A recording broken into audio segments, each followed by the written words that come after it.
షేక్ అన్వర్ గారి millionaires wealth creation workshop November 20న నిర్వహిస్తున్న ప్రోగ్రాంలో జాయిన్ అవ్వాలనుకుంటే వెంటనే సంప్రదించండి. Welcome to Suman TV. నేను మీ సుమన్ టీవీ.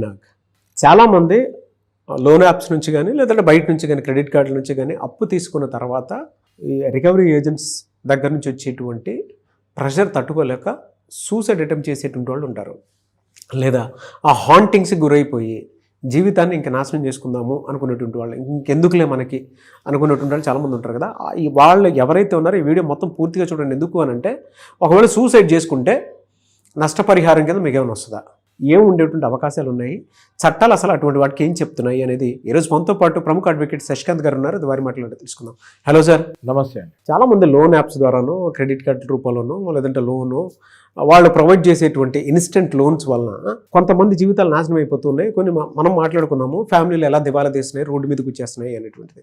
సూసైడే అయిందనుకోండి సార్, దానికి ఆ కంపెనీ మీద కేసు పెట్టడానికి అవకాశం ఉంటుందా, ఆ రికవరీ ఏజెంట్ మీద కేసు పెట్టడానికి అవకాశం ఉంటుందా, లేదా వీళ్ళు వాళ్ళ పరువు నష్టం దావా వేయడానికి అవకాశం ఉంటుందా, ఏ విధంగా ఉండేటువంటి అవకాశం ఉంటుంది?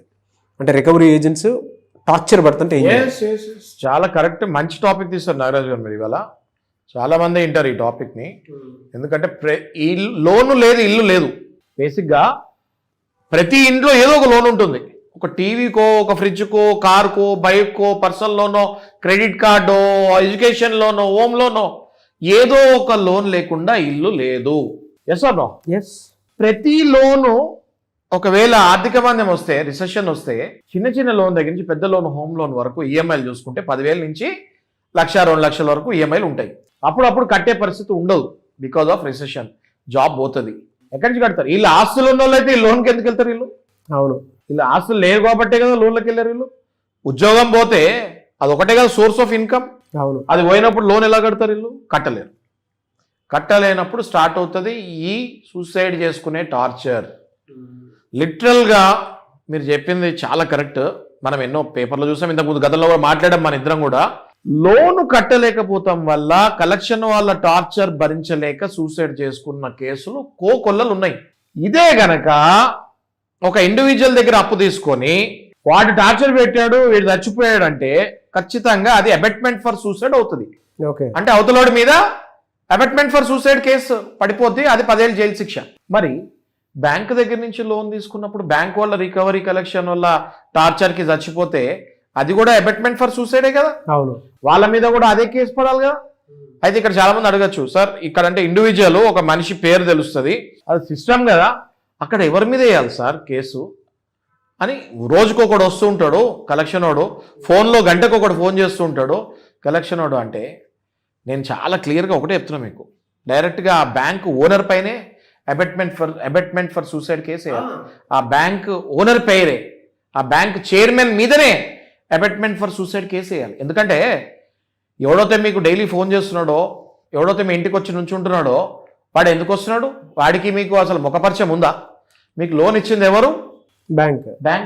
బ్యాంక్ ఓనర్ పేరు మీదనే మీరు అబెట్మెంట్ ఫర్ సూసైడ్ కేసు వేయాలి. అంటే ఎప్పుడైతే మీరు కంపెనీ మీదనే ఆ కేసు, ఆ సెక్షన్ వేసి ఒకవేళ వేయకపోతే కంపెనీలకి ఇంకా భయం రాదు. కాబట్టి ఎవరైనా గనక ఒక మనిషి కలెక్షన్ వాడి వల్ల ఆత్మహత్య చేసుకుంటే, కానీ దానికి ఒక తగిన సాక్ష్యాలు కావాలి నాగరాజు గారు, తగిన సాక్ష్యాలు కావాలి.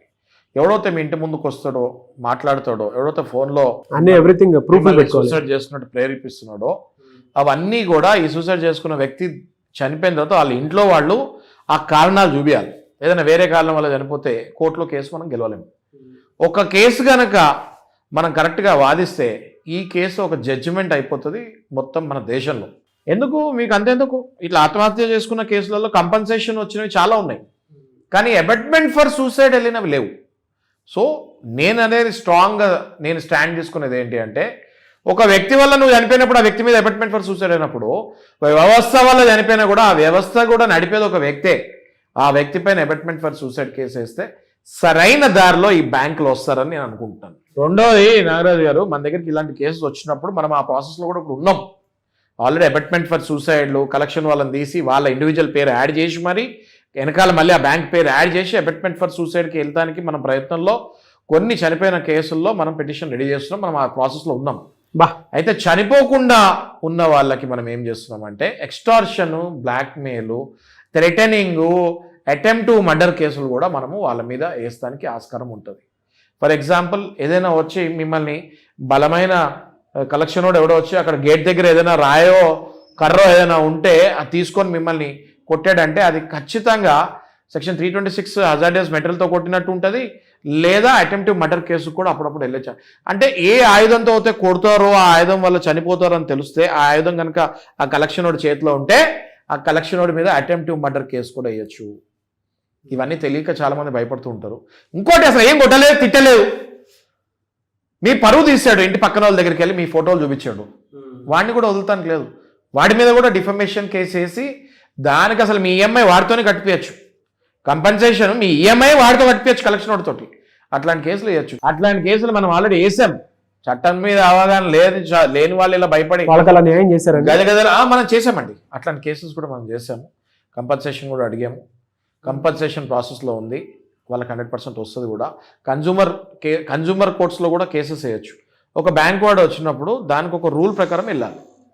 ఆ రూల్ ప్రకారం వెళ్ళకుండా ఇష్టం వచ్చినట్టు వెళ్తే మీకు ఇచ్చింది ఒక ప్రోడక్టే, లోన్ అన్నది కూడా మీకు ఇచ్చింది ఒక ప్రోడక్టే, అది ఖచ్చితంగా మీరు కన్జ్యూమర్ కేసుకి వెళ్ళొచ్చు. ఇలా నానా రకాలుగా మనం కలెక్షన్ వాళ్ళని దిగ్బంధం చేయొచ్చు. వాళ్ళు కనుక రూల్స్ ఫాలో అవ్వకుండా ఆర్బీఐ రూల్స్ కనుక వయలేట్ చేస్తే మనం ఖచ్చితంగా వాళ్ళ మీద ఇవన్నీ కేసులు వేయచ్చు. మేము ఇట్లాంటి కేసులు వేస్తానికి కూడా సిద్ధమవుతున్నాము. ఎన్ని రకాల కేసెస్ వేస్తారు సార్? డిఫమేషన్ వేయచ్చు అండి, అటెంప్టివ్ మర్డర్ వేయచ్చు, నెక్స్ట్ హజార్డియస్ మెటల్తో కొట్టినప్పుడు దానికి మళ్ళీ సెక్షన్ 326, 325, 324 అని ఉన్నాయి. అంటే నార్మల్ ఆబ్జెక్ట్ తోటి కొడితే ఎట్లా, చచ్చిపోయే వెపన్ తీసుకొని కొడితే ఎట్లా, ఇట్లాంటి సెక్షన్స్ ఉన్నాయి. కొంతమంది ఇంటికి వచ్చి ఎక్స్టార్షన్, బ్లాక్మెయిలింగ్ మీరు చెప్పేది, ఇంటికి థింగ్స్ కూడా తీసుకొని వెళ్ళిపోతారు. ఎక్స్టార్షన్, బ్లాక్మెయిలింగ్, థెఫ్ట్, ఇంట్లో ఉన్న సామాన్యం తీసుకెళ్ళిపోతే థెఫ్ట్. ఈ కలెక్షన్ వాళ్ళ మీద బ్రహ్మాండంగా ఇలాంటి కేసులన్నీ వేయచ్చు. ఏ ఒక్కళ్ళు మీరు లోన్ కట్టలేకపోతే ఎందుకు కట్టలేదో ఏంటి సరైన రీజన్ చెప్పి కోర్టు ద్వారా బ్యాంక్ దగ్గరికి వెళ్ళి ఇంజంక్షన్ తీసుకుంటామో లేదా కొద్దిగా టైం తీసుకుంటామో చేయాలి తప్ప మీ ఇంటిలోకి వాళ్ళు వచ్చి మిమ్మల్ని అమ్మో కొన్ని అర్ధరాత్రులు అపరాత్రులు సంబంధం లేకుండా వెయిట్ చేస్తుంటారు. ఆదివారాలు ఫోన్లు చేయకూడదండి నాగరాజు గారు. ఎవడు పాటించట్లేదు, అది తుంగదొక్కుతున్నారు.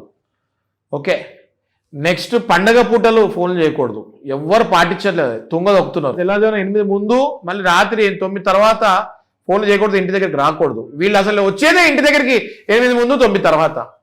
ఆర్బీఐ గైడ్ లైన్స్ వయలేషన్స్ తుంగదొక్కుతున్నారు. ఈ మధ్య కొత్తగా లేడీ విలన్స్ని అపాయింట్ చేస్తున్నారు నాగరాజు గారు.